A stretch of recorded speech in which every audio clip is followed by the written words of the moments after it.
Turning now to the crisis in Crimea, and there are reports of deaths and tensions escalating now. The reports say that a Ukrainian serviceman and a member of a local self-defense brigade were shot and killed at a Ukrainian military facility in the capital of Crimea.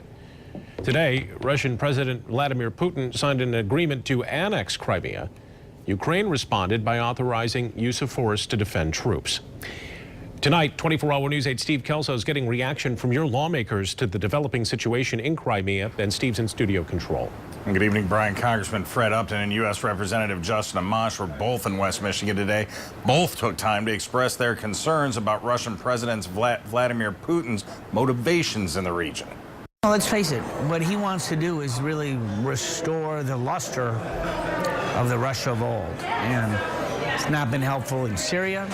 It's not been helpful in the Middle East. Obviously, he's not been helpful now in Eastern Europe as we've seen this advance move westward. Is it an overstatement to say this may be the biggest geopolitical crisis we've looked at really since maybe the Cold War? That's not clear to me yet.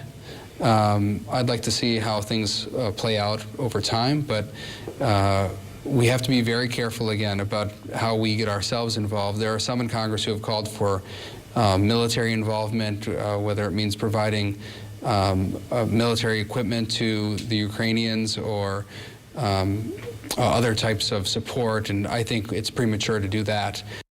The United States and the European Union have announced further asset freezes and further sanctions against Russia, and France said today that the group of 8 world powers has suspended Russia's, quote, participation in the group. Sue?